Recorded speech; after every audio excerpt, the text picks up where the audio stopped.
وہ کیا کرے؟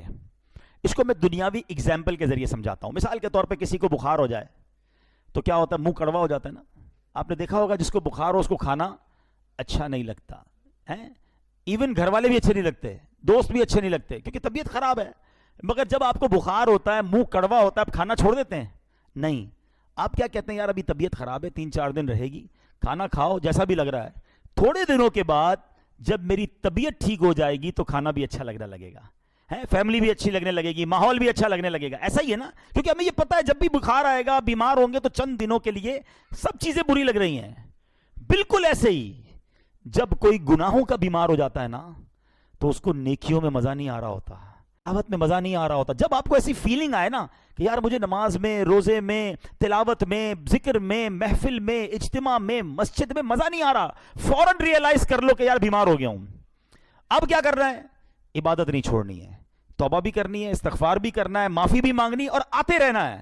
ہوگا کیا کہ چند دنوں کے بعد جب یہ دل سے گناہوں کا ورق ہٹے گا نا تو سجدوں کی لذت آنا شروع ہو جائے گی, عبادت میں دل لگنا شروع ہو جائے گا, تلاوت کا نور ملنا شروع ہو جائے گا. کیونکہ وہ بیماری کے دن چلے جائیں گے. اب بیماری بھی رہوں اور دوائی بھی نہ لوں تو بیماری تو اور بڑھ جائے گی نا. کچھ لوگ اس لیے بھاگ جاتے ہیں, یار میں مسجد میں جاتا ہوں مزہ نہیں آتا, ارے اب تو اور مسجد میں جانا ہے. قرآن پڑھتا ہوں دل نہیں لگتا, ارے اب تو اور قرآن پڑھنا ہے. میں ذکر کرتا ہوں مجھے نیند آنے لگتی ہے, ارے اب اور ذکر کرنا ہے کیونکہ دل بیمار ہو گیا ہے, مجھے اس بیمار دل کو صاف کرنا ہے. اگر یہ بیماری بڑھ گئی تو کہیں ایمان ہاتھ سے نہ چلا جائے. یاد رکھیے علماء فرماتے ہیں کہ ایمان جانے کا ایک سبب یہ بھی لکھا کہ بندہ گناہ کرتا رہتا ہے, گناہ کرتا رہتا ہے یہاں تک کہ دل سخت ہو جاتا ہے اور آخری وقت بندے کا ایمان بھی چھین لیا جاتا ہے. دل سخت مت ہونے دینا, دل کالا مت ہونے دینا, دل بگڑنے مت دینا. اگر فیل ہو رہا ہے نا کہ یار دیر از سم تھنگ رانگ, آج ہمیں پتا چلے کہ یار میری زبان میں اچانک لکنت آ رہی ہے, پیر صحیح چل نہیں رہا ہے, ہاتھ میں کپ کپاہٹ آ رہی ہے, آنکھیں دیکھ نہیں رہی ہیں, کان صحیح سن نہیں رہا, تو ہم چھوڑتے نہیں ہیں اس کو. ارے کوئی بات نہیں, پیر نہیں چل رہا, ایک تو چل رہا ہے نا, فوراً ڈاکٹر کے پاس, فوراً کلینک. یار اچانک کیا ہو گیا, مجھے دکھائی نہیں دے رہا, مجھے سنائی نہیں دے رہا, میرا پیر سیدھا نہیں ہو رہا. فوراً جسم میں جہاں گڑبڑ ہوئی ہم نے ڈاکٹر کو, لیبارٹری کو پکڑ لیا. ارے جب تمہارے ایمان کے معاملے میں, تمہاری عبادت کے معاملے میں گڑبڑ شروع ہو گئی ہے, تمہیں نماز میں دل نہیں لگ رہا, تمہارا تلاوت میں دل نہیں لگ رہا, تمہارا سجدوں میں دل نہیں لگ رہا, تم دعا کے لیے ہاتھ اٹھاتے ہو, آنسو نہیں بہ رہے, تمہیں یاد مدینہ نہیں تڑپا رہی, سمجھ لو میں بیمار ہو گیا ہوں. اب مسجد چھوڑ کر مت جانا, اب اللہ کی بارگاہ میں سر جھکا دینا کہ مولا بیمار بن گیا ہوں, مولا گناہوں نے ورق چڑھا دیا ہے, دل سیاہ ہونے لگ گیا ہے, اے اللہ دل بگڑنے لگ گیا ہے, کریم کریم مدد کر. اللہم اعنی علی ذکرک و شکرک و حسن عبادتک. مانگو نا اپنے رب سے, وہ کریم ہے, وہ تمہارا دل صاف کر دے گا, وہ تمہارے دل سے یہ گناہوں کی عادت چھڑا دے گا. بس فکر رکھنا کہ دل بدل نہ جائے, اور موت کسی کی سن کر بھی تمہیں عبرت نہیں آتی تو سمجھ لو دل بگڑ گیا ہے. ارے پہلے کے لوگ پتہ ہے کیسے ہوتے تھے؟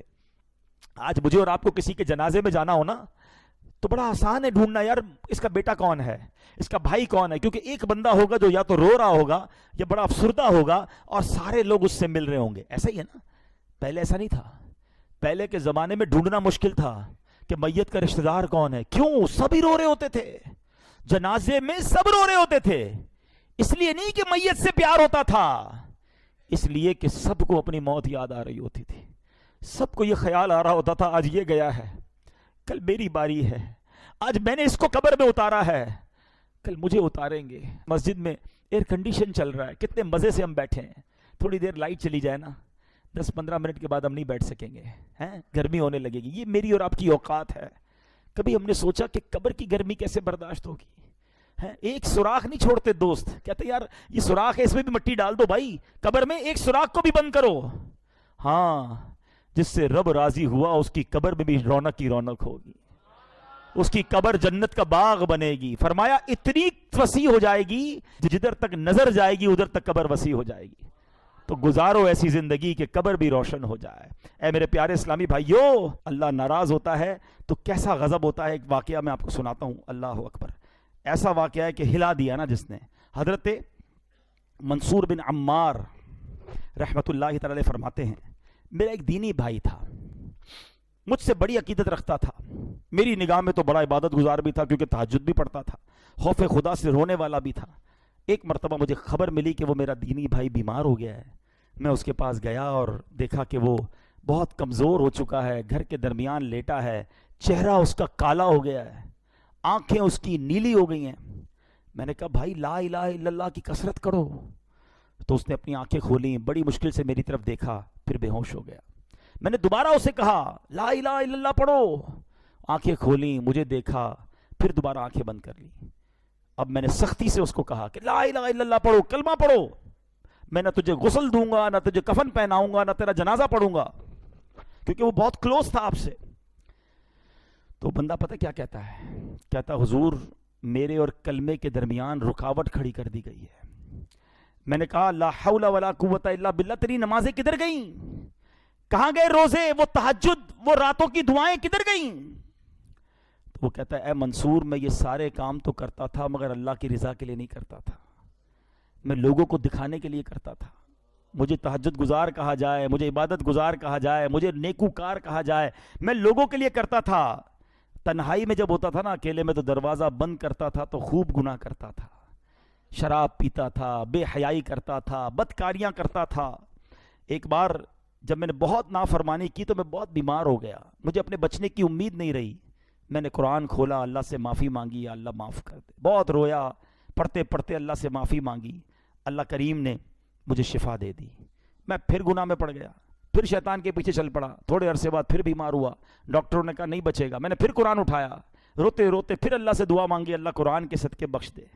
اللہ نے پھر کرم کیا، مجھے شفا نصیب ہو گئی۔ اے منصور میں پھر باز نہیں آیا، جب شفا ملتی تھی تو گناہ کرتا تھا، بیمار ہوتا تھا تو توبہ کرتا تھا۔ تیسری بار میں پھر گناہوں میں پڑ گیا، بڑے گناہ کیے۔ اب جب پھر اللہ تعالیٰ نے بیمار کیا، پھر میں پریشان ہوا، اب قرآن اٹھایا تو قرآن کا ایک لفظ میری زبان سے ادا نہیں ہو رہا، میری زبان پر لاک لگا دیا گیا ہے، میں قرآن نہیں پڑھ پا رہا ہوں۔ اللہ کی بارگاہ میں نے کہا یا اللہ تو مجھ سے سخت ناراض ہے، اے اللہ مجھے معاف کر دے۔ کہتا ہے منصور مجھے غیب سے آواز آئی کہ جب تو بیمار ہوتا ہے تو توبہ کرتا ہے، جب تندرست ہو جاتا ہے تو گناہ کرنے لگ جاتا ہے، جب تکلیف میں مبتلا ہوتا ہے تو اللہ کو یاد کرتا ہے، روتا ہے، اور جب اللہ پاک تجھے نجات دیتا ہے تو پھر گناہوں میں پڑ جاتا ہے۔ کیا تجھے موت کا خوف نہ تھا؟ تو عقل رکھتا ہے، سمجھ رکھتا ہے، پھر بھی غفلت میں پڑا رہا۔ تو نے کتنی بار اللہ سے وعدہ کیا مگر ہر بار تو نے وعدے کو توڑ دیا۔ حضرت منصور کہتے ہیں وہ بتاتا جا رہا تھا، روتا جا رہا تھا، اور جب کہتے میں تو اس کے پاس سے اٹھ کر چل گیا کہ اس بندے کا اور کیا ہو سکتا ہے، میں جیسے ہی دروازے کے باہر نکلا اس بندے کا بغیر کلمہ پڑھے انتقال ہو گیا۔ سچ بتاؤ ہمارا حال کیا ہے؟ مشکل آئے، کئی لوگ مسجد میں دکھتے ہیں، ہاتھ میں تسبیح ہوتی ہے، سر پر ٹوپی ہوتی ہے، کو کیا ہوا یار بس قرضہ بہت بڑا ہو گیا ہے، نوکری چھوٹ گئی ہے، گھر والے بیمار ہیں، والد ہاسپٹل میں ہیں، اللہ یاد آ گیا ہے، مسجد یاد آ گئی ہے۔ جدھر وہ مسئلہ حل ہوا، جدھر وہ پرابلم ختم ہوئی، بندہ ہی بھاگ گیا مسجد سے دور۔ کیا اس لیے اللہ کی عبادت ہے؟ اللہ تمہیں اس لیے یاد آتا ہے کہ جب مشکل آئے تو رب یاد آیا، اور اللہ نے آسانی دی تو اسی کی ناراضگی والے کام مت کرو میرے پیارے اسلامی بھائیوں۔ ایسا خوشی میں بھی رب کے ساتھ رب کی رحمت کو پکارتے رہو، عبادت کرتے رہو، اور اگر کوئی تکلیف اور کوئی آزمائش آ جائے پھر بھی ہم اللہ کا در چھوڑ کے کدھر جائیں گے؟ اس کریم کے سوا ہمارا کون ہے؟ وہ ناراض ہو گیا تو مارے جائیں گے۔ آؤ میرے پیارے اسلامی بھائیوں، سچی توبہ کر لو، اللہ کی بارگاہ میں سر جھکا دو، وہ بڑا کریم ہے، وہ پچھلے گناہوں کو معاف فرما دے گا اگر بندہ صدق کے دل سے توبہ کر لے اور آئندہ گناہ نہ کرنے کا پکا ارادہ کر لے۔ میں اللہ سے میں بھی دعا کرتا ہوں اور آپ بھی دعا کریں کہ رب کریم ہمیں سچی توبہ نصیب فرما۔ امام حسن بصری فرماتے دیکھو نیکی کیا چیز ہے، آپ فرماتے جب بندہ نیکی کرتا ہے نا تو یہ نیکی اس کے دل میں نور اور بدن کی طاقت بن جاتی ہے۔ آپ کچھ واقعی نیک لوگوں کو دیکھیں گے نا، ان میں بڑی انرجی ہوگی، بڑی عمر کے بھی ہو جائیں گے مگر آپ کو حشاش بشاش ہر وقت آپ کو ایکٹیو نظر آئیں گے، کیونکہ ان کے اندر ایک روحانی طاقت آ گئی ہوتی ہے۔ آج کے دور میں دیکھنا ہے تو 73 ایئرز کی ایج ہے، میرے پیر و مرشد کو دیکھ لو، جوان تھک جاتے ہیں وہ نیکی کر رہے ہوتے ہیں۔ یہ کیا ہے؟ وہ کہتے ہیں نا موسیقی روح کی غذا ہے، نہیں، ذکر اللہ روح کی غذا ہے۔ تم اللہ کی عبادت کرو، اللہ تمہارے بدن کو توانا کر دے گا۔ امام حسن بصری فرماتے ہیں کہ جو نیکی کرتا ہے تو یہ نیکی اس کے دل میں نور اور بدن کی طاقت بن جاتی ہے، اور جب بندہ گناہ کرتا ہے تو یہ گناہ اس کے دل میں اندھیرا کرتا ہے اور بدن کو کمزور کر دیتا ہے۔ آپ کو کئی جوان ملیں گے جو بالکل لاغر سے ہر وقت تھکے تھکے سے نظر آئیں گے، دیکھو کہ کہیں نیکی سے دور تو نہیں ہو گئے. تم نیکی کرو، اللہ تمہیں روحانی طاقت عطا فرما دے گا. تو آئیے میرے پیارے اور محترم اسلامی بھائیوں، آج میں بھی نیت کر لوں اور آپ بھی نیت کر لیں، کیونکہ یہ گناہ جو ہے نا، اللہ کی نافرمانی، یہ اتنا برا عمل ہے کہ جب یہ قحط ہو جاتا ہے نا کبھی، تو روایتوں میں آیا کہ جو جانور ہے نا وہ بھی نافرمان انسانوں پر لعنت بھیجتے ہیں کہ یہ قحط سالی ان انسانوں کے گناہ کی وجہ سے ہے. جانور بھی لعنت بھیجتا ہے اس بندے پر جو اللہ کی نافرمانی کر رہا ہے، یعنی وہ جانور سے بھی بدتر ہو گیا نا. تو بس انشاءاللہ اب نافرمانی نہیں کرنی، اور اب انشاءاللہ اب ساری زندگی نیکیوں والی گزارنی ہے انشاءاللہ. صلو علی الحبیب.